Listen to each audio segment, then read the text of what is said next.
Hi friends, मैं परिंदर कारी। Friends, आज की हमारी गेम जिनकी वीडियो रिकमेंडेशन है उनकी आईडी है फाइटिंग वैरायटीज़ और उन्होंने मुझसे जिस गेम के ऊपर वीडियो बनाने के लिए कहा है फ्रेंड्स, वो खेली गई थी 1936 में।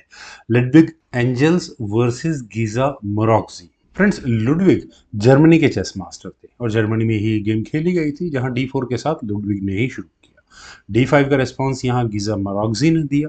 C4 हुआ, E6, knight C3, knight F6, bishop B5, queen's gambit decline. Bishop E7, E3, then knight at B goes to D7, knight F3 और इसके बाद ब्लैक आया castle, queen C2 from white side, then हुआ C5 connections. अब centre में कुछ ना कुछ करना ही होगा। रुक आया D1 स्क्वायर पर, देन हुआ D takes C4, bishop takes C4, that's okay. Queen आई डायरेक्टली अब A5 स्क्वायर पर और यहाँ से अभी इमीडिएटली कुछ तो दिक्कत नहीं है, ठीक भी है वैसे तो। चलिए, अब वाइट का काम कैसल करने का है, काफ़ी देर हो चुकी है, कैसल कर लिया है। H6 डार्क स्क्वायर बिशप को हटाओ, गया H4 स्क्वायर पर, देन हुआ A6।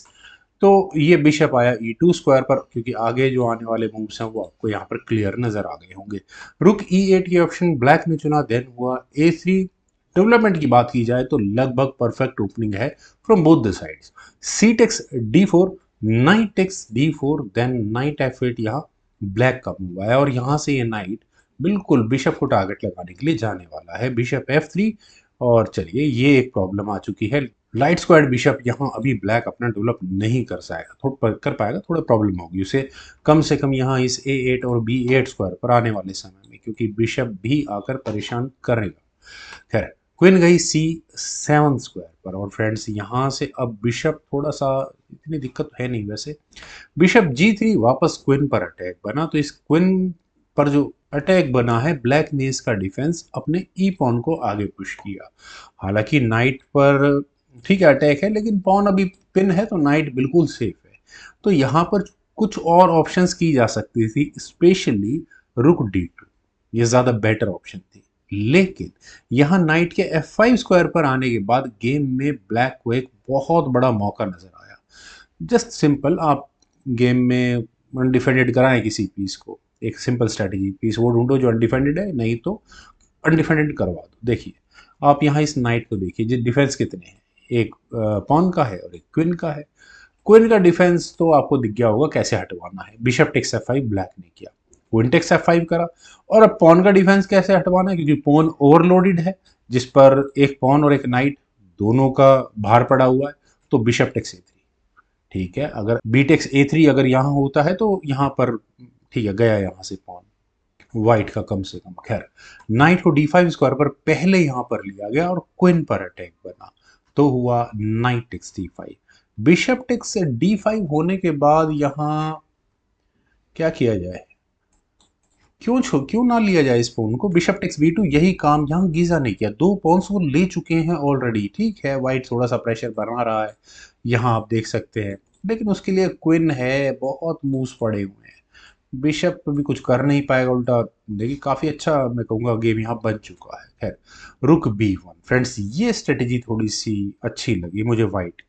लुडविग यहाँ क्या कर रहे हैं, बिशप को हटाओ अब अपने, और मैं अपने रुक को 7th रैंक में लाता हूँ और यहाँ चेकमेटिंग सीक्वेंसेस तैयार करता हूँ। क्या कोई डिफेंस है इसका। रुक अटैक गोज टू D8 यहाँ पहले ब्लैक ने किया, उन्होंने कहा कि ठीक है, बिशप फॉर बिशप, मैं बिशप एलिमिनेट कर दूंगा। अब बताओ आप क्या करोगे।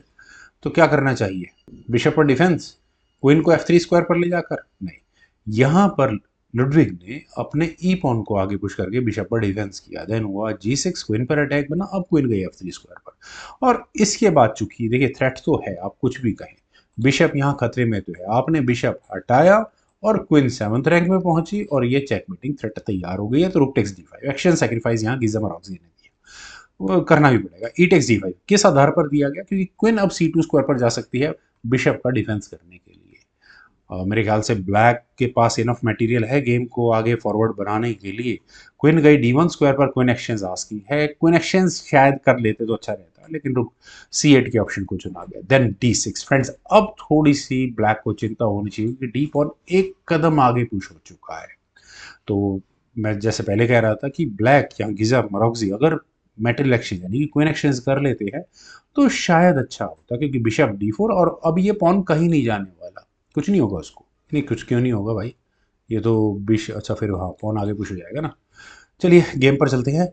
यहाँ नाइट D7 के ऑप्शन को चुना फ्रेंड्स, ये थोड़ा वीक मूव है। लुडविग को फिर दोबारा है जो टैक्टिक्स अभी उन्होंने अपने ऊपर झेली थी, उन्हें यहाँ ब्लैक के ऊपर लगाने का मौका मिला। उन्होंने अपनी क्वीन को G4 स्क्वायर पर प्लेस किया और क्वीन के G4 स्क्वायर पर आने के बाद सीधा सीधा नाइट, रुक के साथ कोई दिक्कत नहीं है, नाइट पर अटैक है। कोई भी खिलाड़ी इस नाइट को कहाँ लेकर जाएगा? I must say F6 natural selection है। F6 स्क्वायर पर ही ये नाइट जाना चाहिए था, क्वीन पर अटैक बनता, क्वीन को हटाना पड़ता। पॉन की डिफेंस भी जरूरी है ना, 7th रैंक में पहुंचना भी जरूरी है, सारे काम जरूरी है। खैर यहाँ पर खेला गया नाइट B6 और फ्रेंड्स क्या आप यकीन करेंगे कि ये मूव इस गेम का सबसे बड़ा ब्लंडर साबित हुआ। क्यों? क्योंकि व्हाइट ने यहाँ वही ट्रिक लगाई है जो ब्लैक ने भी थोड़ी देर पहले उसके पास लगाई थी, रिमूविंग द डिफेंडर। यहाँ पर इस रुक का क्वीन डिफेंस कर रही है, नाइट डिफेंस कर रहा है, तो पहला डिफेंस तो हटा दिया जाएगा रुक टेक्स B2 करने के बाद।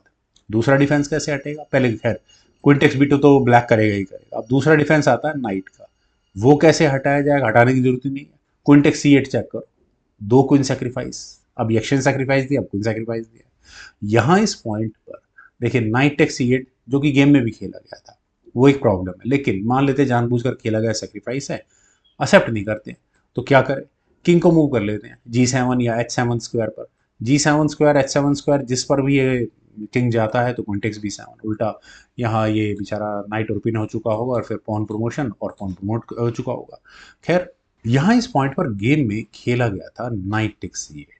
और फ्रेंड्स वैसे तो अब आपको समझ में आ ही गया होगा, रेजिग्नेशन का रीज़न नहीं भी समझ में आया हो तो फाइनल मूव यहाँ पर लुडविग एंजल्स का था D7, और यहाँ इस मूव के बाद फाइनली रिजाइन करना पड़ गया गीजा मरोगजी को। फ्रेंड्स आखिर किस तरह से अब इस पॉन प्रमोशन को रोका जाएगा? पॉन प्रमोशन हो भी दो स्क्वायर्स पर आए, एक तो C8 और D8, क्वीन बेचारी किस किस का डिफेंस करेगी? क्वीन तो कर ही नहीं पाएगी कुछ भी। वेल फ्रेंड्स काफ़ी अच्छी गेम थी, मुझे उम्मीद है आप सभी लोगों को भी जरूर पसंद आई होगी। तो आप लोग वीडियो को लाइक, शेयर और यूट्यूब चैनल को अब तक अगर आपने अभी तक सब्सक्राइब नहीं किया है तो प्लीज़ सब्सक्राइब जरूर करें। आपके कमेंट सजेशंस का मुझे बेहद इंतजार रहेगा। Thank you for watching and bye for now.